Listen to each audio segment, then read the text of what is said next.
Good morning students, dear students. हम lesson number 3 पर आ रहे हैं जिसका नाम है इंडिया दी नॉर्दर्न प्लेन्स। आज मैं इसकी 7th वीडियो डालने जा रही हूँ। इसे आप ध्यान से समझेंगे और देखेंगे। Bihar is the land of 2 great man.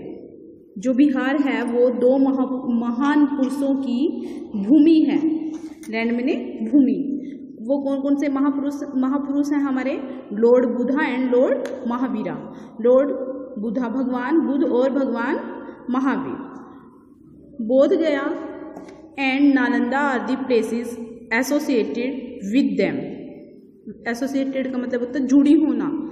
तो ये प्लेस हैं हमारे बोध गया और नालंदा, ये 2 प्लेसेस हैं। ये किससे जुड़े हुए हैं? उन्हीं महापुरुषों से संबंधित हैं, उन्हीं से ही जुड़े हुए हैं। Patna is the capital city of Bihar. Patna है जो वो बिहार की राजधानी है। बिहार की राजधानी क्या है? पटना है। Rice is the major crop of the state. Major मुख्य क्रॉप फसल। वहाँ की जो मुख्य फसल है वो क्या है? चावल। बिहार की मुख्य फसल क्या है? चावल। Wheat, sugarcane and jute are also grown. वहाँ पर अनाज, गेहूँ, गन्ना और जूट भी उगाया जाता है। Hindi and Urdu are the most common languages of Bihar. वहाँ पर हिंदी और जो उर्दू है वो बोली जाती है। वहाँ की मोस्ट कॉमन लैंग्वेज हैं ये दोनों। Diwali, Dussehra, Chhath, Eid and Durga Puja are the main festivals celebrated here. यहाँ के जो मुख्य त्यौहार हैं वो कौन कौन से हैं? दिवाली, दुशहरा, छठ पूजा करते हैं वो लोग, एक ईद और दुर्गा पूजा यहाँ पर बहुत अच्छे से मनाए जाने वाले त्यौहार हैं। ये तो हुआ बिहार की बात। आगे हम इसी वीडियो में वेस्ट बंगाल की बात करते हैं। पश्चिम बंगाल की बात हो रही है यहाँ पे। West Bengal is known for the fertile plains formed by the rivers Ganga and Brahmaputra. जो वेस्ट बंगाल है वो किस लिए जाना जाता है? उपजाऊ मैदान के लिए। और वो उपजाऊ मैदान किससे बना है? गंगा और ब्रह्मपुत्र नदी दोनों से ही यहाँ पर क्या है? फर्टाइल मिट्टी आई है, उससे यहाँ की जो मैदान है वो बहुत ज़्यादा उपजाऊ हो गया है। यानी कि यहाँ पर फसलें बहुत ज़्यादा मात्रा में उगाई जाती हैं और बहुत उनकी जो क्वांटिटी है वो भी बहुत ज़्यादा निकलती है। Rice and jute are the main crops of this state. यहाँ की मुख्य फसलें कौन कौन सी है? एक तो चावल है और दूसरा जूट है।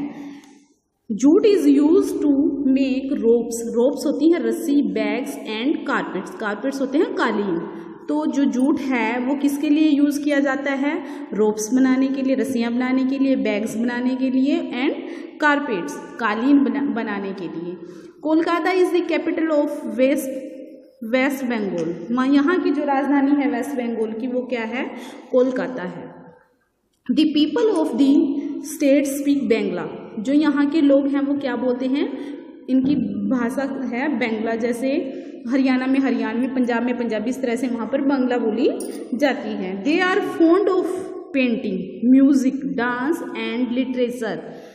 यहाँ के जो लोग हैं वो चित्रकला के प्रेमी हैं, संगीत के प्रेमी हैं, नृत्य के प्रेमी हैं और लिटरेचर, साहित्य के भी प्रेमी हैं।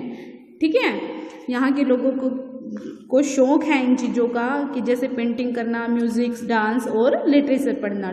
Durga Puja is the most popular festival celebrated by the people. यहाँ पर लोगों के द्वारा सबसे जो मुख्य त्यौहार मनाया जाता है वो है Durga Puja.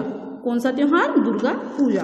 The reason for northern plains having most populous state is its fertile soil which is required to increase the farm productions. Northern plains का जो ये राज्य है यहाँ पर पॉपुलस होता है घनी आबादी। घनी आबादी किस कारण से है? यहाँ की जो मिट्टी है वो बहुत ज़्यादा फर्टाइल है। अगर यहाँ पे जनसंख्या बढ़ने का जो कारण है, जनसंख्या अधिक होगी तो वो खेती के काम ज़्यादा करेगी और खेती के काम ज़्यादा होंगे तो वहाँ से प्रोडक्शन ज़्यादा होगा। ये मेन कारण है वहाँ पर पॉपुलस होने का, मोस्ट पॉपुलस होने का। Major food crops of India are grown here. Major मुख्य फूड भोजन की जो खाने के पदार्थ होते हैं ये फसलें वहाँ पर ज़्यादा उगाई जाती हैं इंडिया के अंदर। The important industries like coal, jute and cement are. The reason for northern plains having most populous state is its fertile soil, which is required to increase the farm productions. क्या reason है northern plains में घनी आबादी का?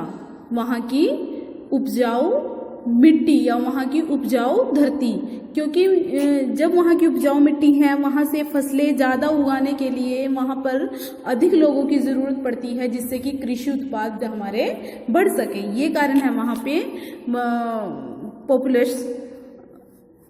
Most populous state होने का। Major food crops of India are grown here. खाने की मुख्य फसलें जो होती हैं भोजन वाली वो यहाँ पर उगाई जाती हैं। The important industries like coal, jute and cement are scattered. Scattered होता है फैला हुआ, over the whole region. Important महत्वपूर्ण इंडस्ट्रीज उद्योग, यहाँ पर कोयले के उद्योग हैं, जूट के उद्योग है, सीमेंट के उद्योग, ये इस पूरे नॉर्दर्न इलाके में फैले हुए, इस यहाँ का जो पूरा क्षेत्र है यहाँ पर फैले हुए हैं। All these reasons make the northern plains very important for India. इन सभी कारणों के कारण जो ये नॉर्दर्न प्लेन्स है वो भारत के लिए बहुत ज़्यादा महत्वपूर्ण है। There are many factories in these cities. यहाँ पर बहुत सारी फैक्ट्रीज हैं, फैक्ट्रियाँ हैं। This waste from the factories and houses goes into rivers and pollute them. जो फैक्ट्रियाँ हैं उनकी जो वेस्टेज निकलती है, उनका जो कचरा कूड़ा निकलता है और हाउसेज से वो कहाँ जाता है? सीधा नदियों में जाता है, जिससे नदियाँ पोल्यूटेड होती हैं। This practice must be stopped to keep our rivers free from pollution. This practice, इस प्रथा को, इस चलन को रोकना बहुत जरूरी है अगर हमें अपनी नदियों को पोल्यूटेड होने से बचाना है, प्रदूषित होने से बचाना है। आज आपका लेसन यहाँ कंप्लीट होता है। आप इसे अच्छे से घर पर बैठकर पढ़ेंगे। Thank you.